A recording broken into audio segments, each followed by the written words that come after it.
सर्वांना नमस्कार.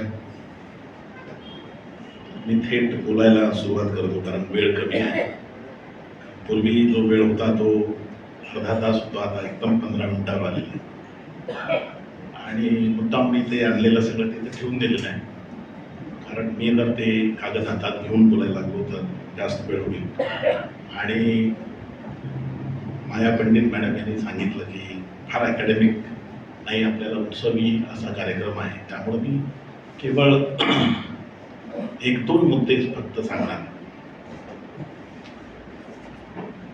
भगत सरांनी जी नाटकं लिहिली आणि एकांकिका लिहिल्या, त्याच्यामध्ये प्रामुख्याने मी एक दोन नाटकासंदर्भानं काही बोलणार आहे.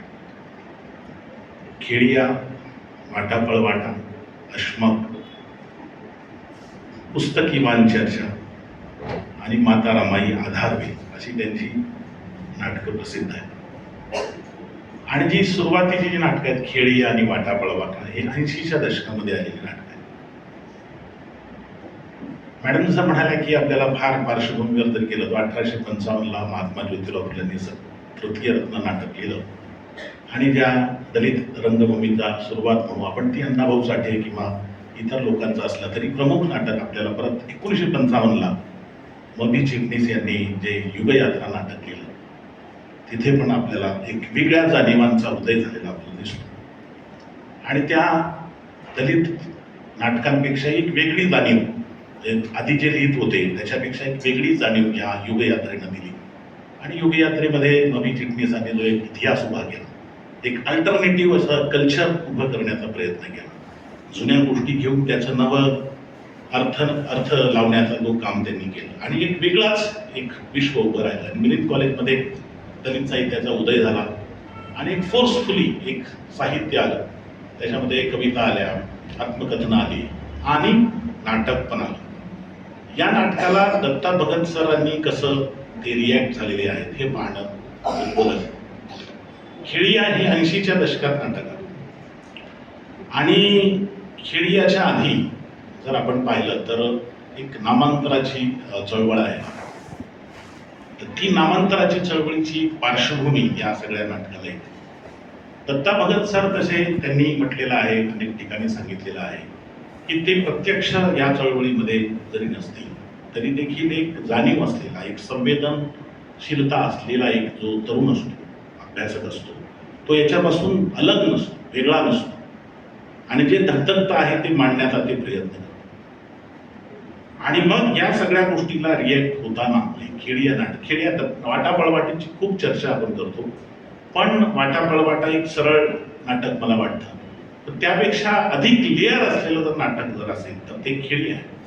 त्याच्यामध्ये खूप असे पापुत्रे आहेत, खूप त्याच्यामध्ये आपल्याला एक काही नवं शोधता येतं. प्रमुख मी त्याला म्हणजे फार याच्यामध्ये जात नाही मी, पण खेडियाकडे जर तुम्ही पाहाल तर तुमच्या लक्षात येईल की मी म्हणालो की ते चळवळीचं नाटक किंवा एखाद्या नामांतराचा थेट संदर्भ नसलेलं नाटक असलं तरी ते कशाचं नाटक आहे.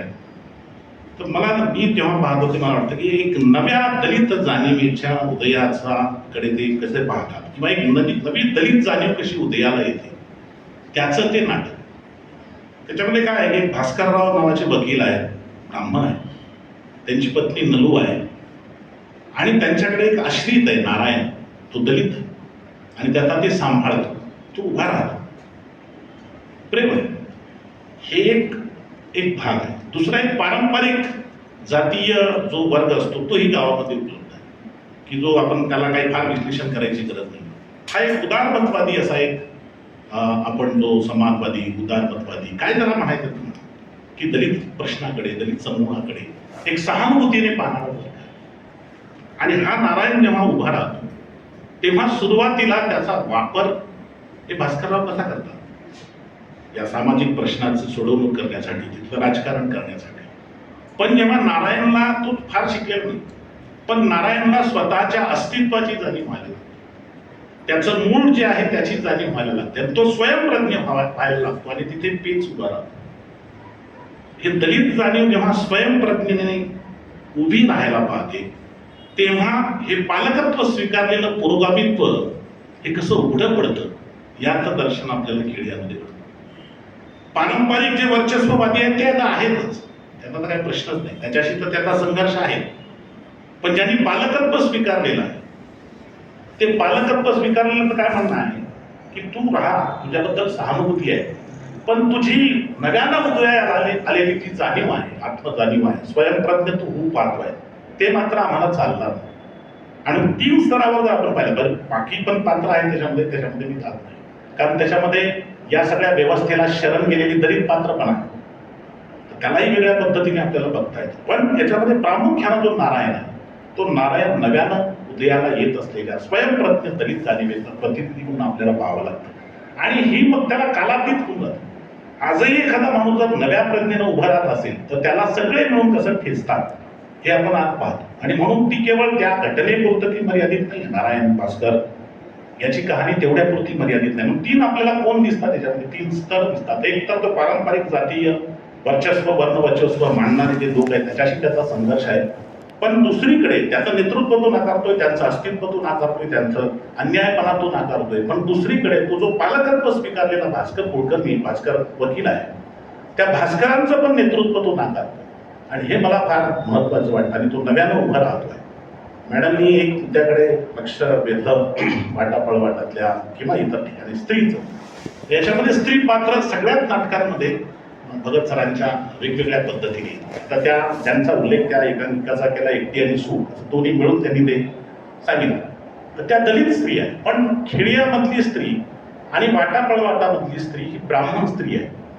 भास्कररावाची जी पत्नी आहे नलू, ही पुत्रवत प्रेम करते या नारायणबद्दल तिला आस्था आहे, आत्मा आहे, वात्सल्य आहे. आणि इकडे जी हेमा आहे ती एक सहजीवन जगणारी आहे दलित व्यक्तीसोबत. एकीकडे सहजीवनामध्ये ती हेमा आहे आणि इकडे वात्सल्य आहे. या दोघी जातीच्या पल्याड जाऊन ते पाहतात. म्हणजे तिनंही जात सोडलेली आहे आणि इकडे नलू जी आहे ती देखील पारंपरिक तिची जात जाणीव सोडून त्या नारायणवर प्रेम करते. पण असं जरी असलं तरी यामुळे काहीही होत नाही, याच्याकडे मुळे काही संरचना बदलत नसते. भगत सर ही जी 2 पात्र उभी करतात याच्यामध्ये मला एवढं दिसतं की ही जी जात आहे त्या जातीच्या पलीकडे ती माणूस म्हणून ते जाऊ शकतात, पण संरचनेमध्ये काहीही बदल होत नाही. म्हणजे हेमानं सतीशशी लग्न केलं म्हणून संरचना बदलत नाही जातीची, जातीवरून तिचा दर्जा किंवा याचा दर्जा याच्यामध्ये बदल होत नाही. किंवा नलूनं एका अस्पृश्य मुलावर प्रेम केलं म्हणून जात बदलत नाही. भगत सर फक्त या 2 समूहांमधला एक सेतू, एक पूल निर्माण करतात आणि तो पूल जाणीवपूर्वक ते स्त्रियांच्या माध्यमातून निर्माण करतात. हे मला फार मुलाचं वाटतं. कारण 80च्या दशकामध्ये म्हणजे त्या काळात खरं तर स्त्रीवाद किंवा अशा पद्धतीचा अभ्यासाला नुकतीच सुरुवात झाली होती. अशाही एका काळामध्ये नलूसारखं पात्र, हेमासारखं पात्र भगत सर निर्माण करतात आणि एक पूल निर्माण करतात, एक नैतिकतेचा पूल, एक वात्सल्य आणि इकडे एक सहजीवनाचा पूल ते निर्माण करताना आपल्याला दिसतात.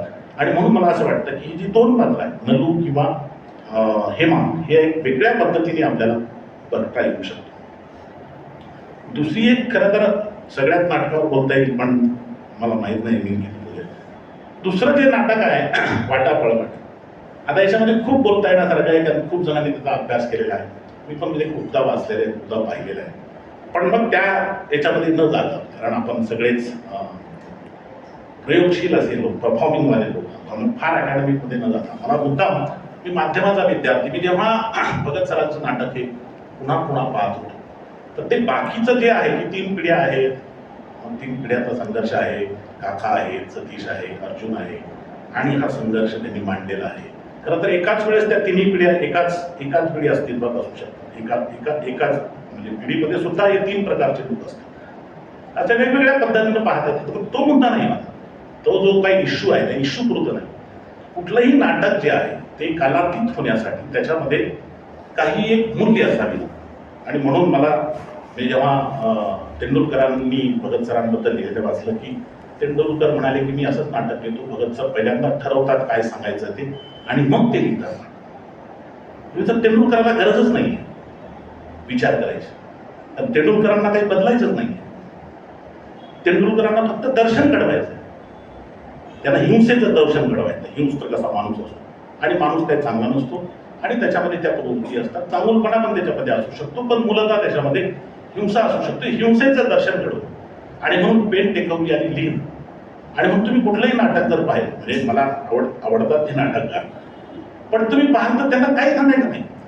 म्हणजे तुम्ही जर सखाराम मॅटनरचा शेवट पाहिला तर त्याच्यामध्ये आपण चंद्रवलं तेवढंच होतं की ती जी काही गरीब वाटणारी बाई लक्ष्मी काय कोण ती खड्डा खोदायला लागते आणि आपण दचकून जातो हे काय की ही जर अशा पद्धतीचे विचित्र विक्षिप्त हिंसक असं वागण्याचं दर्शन घडवणं हे फक्त तेंडुलकरांचं काम. भगतचं तसं करू शकत नाही. आणि म्हणून मग ते त्या व्यावसायिक दृष्ट्या ते यशस्वी आहेत का, काय कारण आहे. कारण त्यांनी असं म्हटलं तेंडुलकरांनी की मग नाटकाचा पहिला गुण असला पाहिजे की त्यांनी रंजन करावं.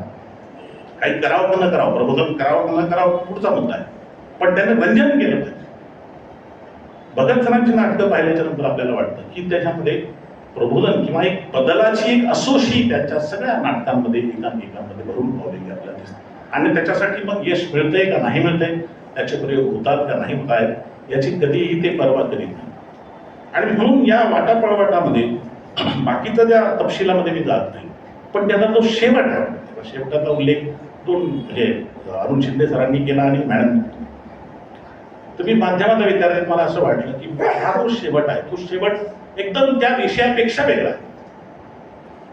विषय काय आहे, दलित आहेत, एक अर्जुन आहे, काका आहे, एक प्रश्न उभा राहिलेला आहे आणि त्या प्रश्नाला ते तिघे भिडलेले आहेत. आणि शेवटी मग काका व्यथित होतात की अर्जुन नावाचा त्याच्याकडून आशा होती, अपेक्षा होती की तो दलितांचा प्रतिनिधी करतोय. हा कोडगाटे जे आहे आपला पुतण्या तो शिकला पण तो वाया गेला, त्यानं काही करून दाखवलं नाही. आता तुझ्याकडून हिंमत येत होती मला, पण तूही तसाच निघालास. आणि मग दलित चळवळीचं विश्लेषण की बाबा भंडारे गेले, अमुक गेले, तमुक गेले, रुपवते गेले, दादासाहेब गेले आणि मागे उरला चिखल, माझी हिंमत कसली वगैरे वगैरे ते म्हणतात. आणि मग तूही त्याच वाटाने निघालास आणि तेही त्या अस्वस्थतेमध्ये आणि त्याच्या ह्याच्यामध्ये संपतात. मग आता हा सतीश उरलेला आहे, अर्जुन उरलेला आहे, हेमा उरलेली आहे. आणि अर्जुन येऊन आपल्या शिक्षकाला सुनावतो आणि ते वाक्य मला फार महत्वाचं वाटतं. घर देता का घर, मॅडम म्हणाले, त्याहीपेक्षा मला जास्त काळी चिरत जाणारं जे कुठलं वाक्य असेल तर ते वाक्य आहे की किंमत मोजावी लागते सर, किंमत मोजावी लागते. तुम्हाला जर बदल हवा आहे, तुम्हाला जर परिवर्तन हवं आहे तर तुम्हाला त्याची किंमत मोजावी लागते. हे अर्जुन त्याच्या तोंडावर विकून जातो आणि मग ते दोघं जण अस्वस्थ पण तुम्ही सगळ्याच कोसळल्यासारखं वाटतं. हतबलता जी आहे, सतीशची हतबलता आहे की आता काय करावं, हे सगळीकडून आपण कोसळतोय, कुठेही आशेचा किरण दिसत नाही. आणि मग मी पाहतो की अकिरा कुरोसावा नावाचा एक जपानी दिग्दर्शक, अकिरा कुरोसावा, त्याचा राशोमन नावाचा फार गाजलेला चित्रपट आहे आणि सगळे क्लासिकवाले ते हमखास बघतात, त्याची पुन्हा पुन्हा चर्चा करतात आणि त्यामुळं मी पण ते बऱ्याचदा सिनेमा पाहिला. आणि मग एकदम मला लक्षात आलं की अरे हा शेवट आणि हा शेवट हा सारखा कसा, याच्यामध्ये साम्य कसं काय. तर राष्ट्रमान आपल्यापैकी बऱ्याच जणांनी पाहिला असेल, कोल्हापूर तर काय सिनेमाची नगरी आहे, अभ्यास भरपूर आहे. राष्ट्रमानमध्ये ही एक घटना घडलेली आहे आणि त्या घटनेचं पाऊस खूप कोसळतो आहे. जुनं गेट आहे आणि त्या गेटवर हे बसलेले आहेत काही लोक आणि ते चर्चा करतात. तर काही विषय नाही, पाऊस थांबण्याची वाट पाहिजे. तर एक घटना घडलेली की एक वाट सुरू आहे किंवा एक सैनिक आहे, तो आपल्या बायकोला घेऊन जातो आहे आणि एक लुटारू येतो आणि त्यांच्यामध्ये झडप होते आणि त्याच्यामध्ये तो त्या जो सैनिक आहे त्या सैनिकाला मारतो, हिच्यावर बलात्कार करतो. आणि मग यांना उभं केलेलं आहे न्यायालयामध्ये आणि न्यायालयामध्ये साक्ष होते. तर ती साक्षीचा तो सैनिक आहे. मग ती बाई वेगळी साक्ष देते, तो जो ताजो मारो आहे तो वेगळी साक्ष देतो, जो गुंड आहे किंवा तो लुटारू आहे. आणि मग तो मेलेला जो व्यक्ती आहे त्याची आत्मा बोलून त्याच्याकडून बोललं जातं, ज्यानं पाहिलंय ते वेगळ्या पद्धत. अशी ती कथा आहे, म्हणजे सत्य नेमकं काय असतं अशी ती कथा. आणि ही सगळी नॅरेशन झाल्याच्या नंतर पाऊस थोडासा निथळत असतो आणि त्यावेळेस ते म्हणतात की कशावरच विश्वास ठेवावा, कुणावर विश्वास ठेवावा. जसं सतीश बोललेला आहे हताशपणानं, तसाच ते म्हणतात की आता कुणावर विश्वास ठेवावा. हे सगळं असं जर असेल, हे वास्तव असेल, असं जर असेल, कुणी कुणाबरोबर भरोसा नाही, कोण कुणाला मारेल, कोण नाही. आणि ते निराश होऊन बसलेले असतात. तेव्हा मागे एक बाळ रडण्याचा आवाज येतो आणि तिघेही धावतात. एक असतो सामान्य माणूस, एक कॉमन नागरिक आहे, एक आहे लाकूड तोड्या की त्यानं त्या प्रत्यक्ष पाहिलेला आहे, त्याला काही सापडलेला आहे, तो लाकूड तोड्या आहे. तिसरा एक बौद्ध भिक्खू आहे. हे 3 माणसं तिथे असतात आणि ते तिघही पळत जातात, तर तो सामान्य नागरिक आहे ते सगळे वस्त्र गोळा करतो आणि तो पळून जाण्याचा प्रयत्न करतो. लाकूड तडा त्याला पकडतो आणि त्याला म्हणतो, किती स्वार्थी असतो, बाळाचे कपडे घेऊन चालतो. त्यावेळेस तो सामान्य माणूस म्हणतो, स्वार्थी कोण नाही, स्वार्थी कोण नाही, तूही स्वार्थी आहेस. तुझी गोष्ट सांगायला लागले आणि त्याच्यामध्ये एक जो चाकू होता आणि त्याला एक हिरा लावलेला होता, तो सापडत नाहीये. आराम करा, तूच नेलास, तू चोरलेला आहेस आणि तू सांगत नाही. त्यावेळेस तो वरम. मग बौद्ध भिक्खू काय करतो, तो मुलगा जो आहे तो जवळ घेतो, हातामध्ये घेतो आणि काही क्षण जातात. तो लाकूड तोड्या म्हणतो, लाकूड तोड्या त्या बौद्ध भिक्खूकडे जातो आणि तो बाळ घ्यायचा प्रयत्न करतो. त्यावेळेस बौद्ध भिक्खू उद्विग्न होऊन म्हणतो की अरे एवढं तर राहू द्या, हे तर राहू द्या. त्यावेळेस लाकूड तोड्या म्हणतो, तसं नाही, माझ्याकडे आधीच 5-6 मुलं माझ्या कुटुंबामध्ये आहेत, हे एक मूल मी घेऊन जातो, मला काही जड होणार नाही. आणि त्यावेळेस बौद्ध भिक्खू म्हणतो की आता माझा माणुसकीवरचा विश्वास तुझ्यामुळं जिवंत राहील, तुझ्यामुळं आता माझ्यावर माणुसकीचा विश्वास जिवंत आहे. इकडे जर तुम्ही पाहाल तर इकडे ते म्हणतात की काही नाही, आता सगळं संपलेलं आहे.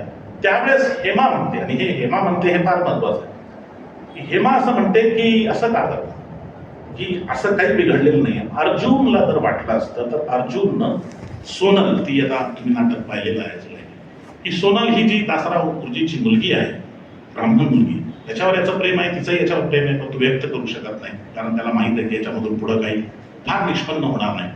अशा वेळेस ती हेमा असं म्हणते की जर वाटलं असतं अर्जुनला तर अर्जुननं तिचा सूड घेतला असता दंगलपेठीने, पण तसं न करता अर्जुननं तिला घरी नेऊन सोडलेलं आहे, सुखरूप घरी नेऊन सोडलेलं आहे.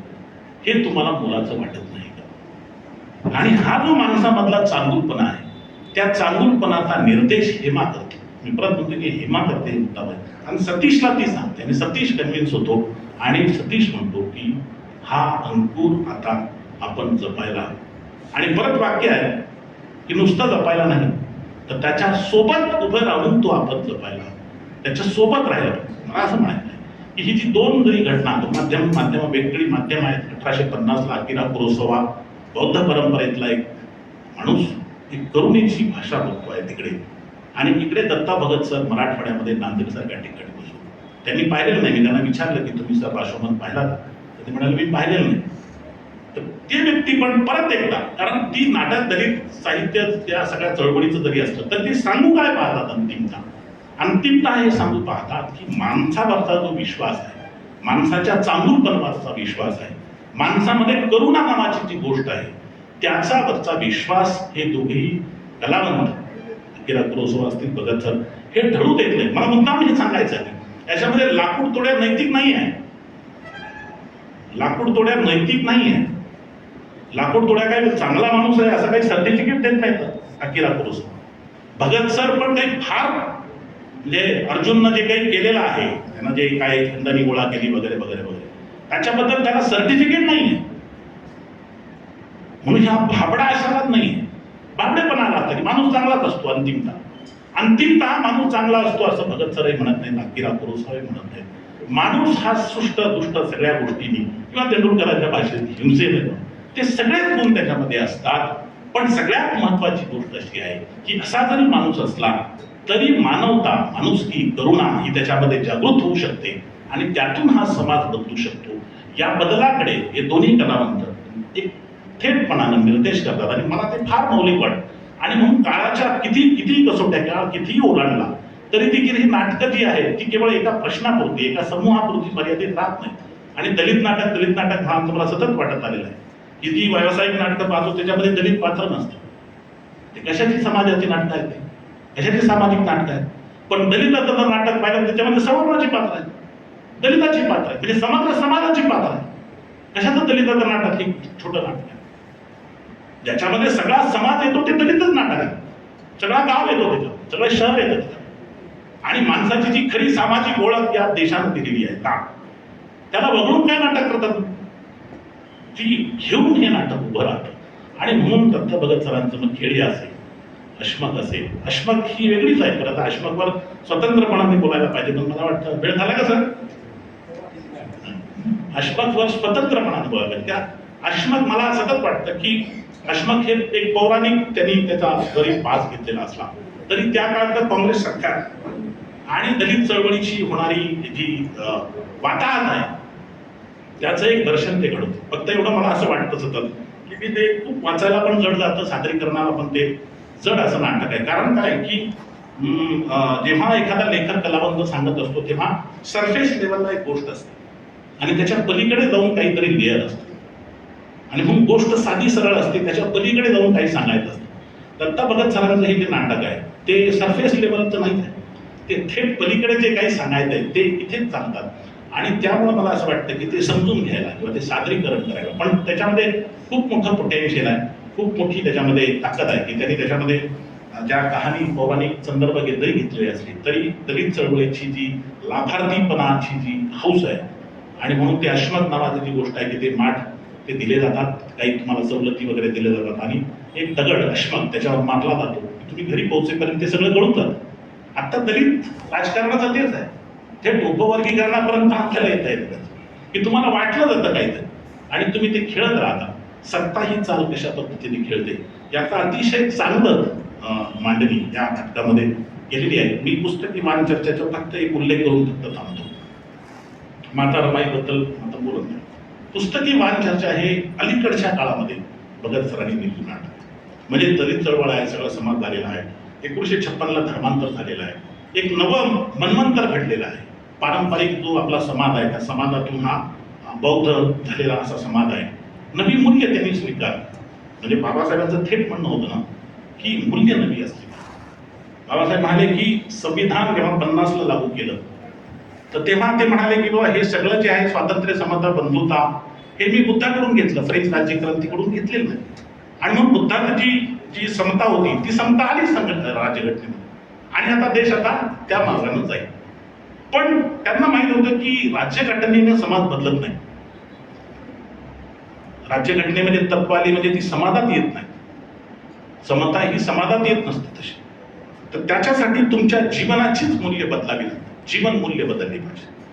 तुमची संविधानाची मूल्य तर आहेत पण तुमची जीवन मूल्य काय, पारंपरिक जीवन मूल्य, म्हणून पारंपरिक जीवन मूल्य बदलली पाहिजेत. या हेतून त्यांनी 1956ला स्वतः आणि आपल्या सहित आपल्या बौद्ध आपल्या अस्पृश्य बांधवांना बौद्ध धर्माची दीक्षा दिली, नवं मूल्य दिलं, स्वातंत्र्य, समता, बंधुता, विवेकवाद, विज्ञानवाद. सगळ्यात विवेकशीलता, विज्ञानवाद हा पण त्याच्यामध्ये जोडून त्यांना विचारलं की तुम्ही का करताय धर्मांतर, त्यांनी सांगितलं समता आहे, विवेक आहे, विज्ञान, या सगळ्या गोष्टीसाठी त्यांनी धर्मांतर केलं.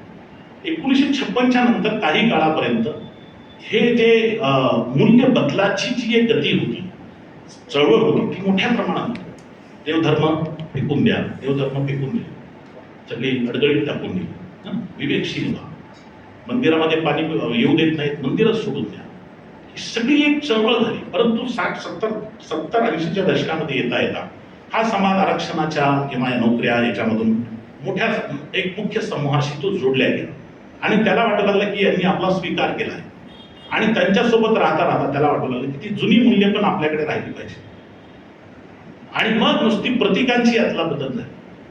बाबासाहेब गेले, गणपती गेले आणि मग बाबासाहेब आले, मग हे गेलं ते आलं, म्हणजे तिथं काय दहावं गेलं आणि पुण्यानुमोदन कार्यक्रम आला. काय प्रत्येक गोष्ट त्या पद्धतीनं म्हणतो की सामाजिक संबंध काही बदलले. म्हणजे बौद्ध म्हणजे हिंदू सासू सासू आणि सासूसून आणि बौद्ध सासूसून याच्यामध्ये काही फरक झाला, तो झाला नसेल तर तुमच्यामध्ये मूल्य बदल झाला नाही.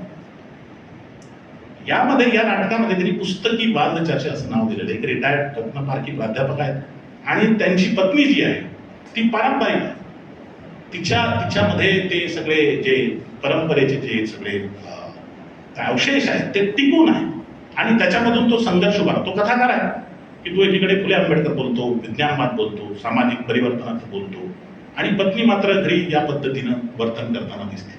हा तो पेच आहे आणि हा पेच मग तुम्ही जर पाहाल तर हा पेच पुण्या एकट्याचा राहत नाही, तर तो सार्वत्रिक पातळीवरचा जो पेच आहे आणि सतत जो दलित चळवळीवर जो आघात होतो तो तोच हाच आहे की तुम्ही समतेची भाषा करता पण तुमच्या पितृसत्तेचं काय, दलितांमधल्या पितृसत्तेचं काय, दलितांमधल्या म्हणजे तुम्ही एक म्हणजे माझ्याकडे एक स्कॉलर आले होत्या, स्मिता पाटील म्हणून होत्या, त्यांनी माझ्या बायकोची मुलाखत घेतली. मी म्हणलं घेऊ नका त्याची मुलाखत, नाही घेऊ द्या म्हणजे आम्हाला, तुम्ही थांबू नका, आम्ही विचारतो ते.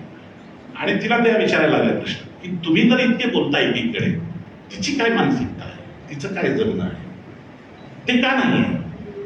आणि हा जो एक मोठा प्रश्न आहे. आणि मग नंतर आपल्या लक्षात येते की 70-80 पर्यंत येता येता ही जी धम्म चळवळ आपण त्याला म्हणू, मूल्यांतर करण्याची, बलवत्तर करण्याची चळवळ मागे पडली. राजकारणामध्ये इतके लोक मशगूल झाले की याच्याकडे कर्मकांडाकडे झुकायला.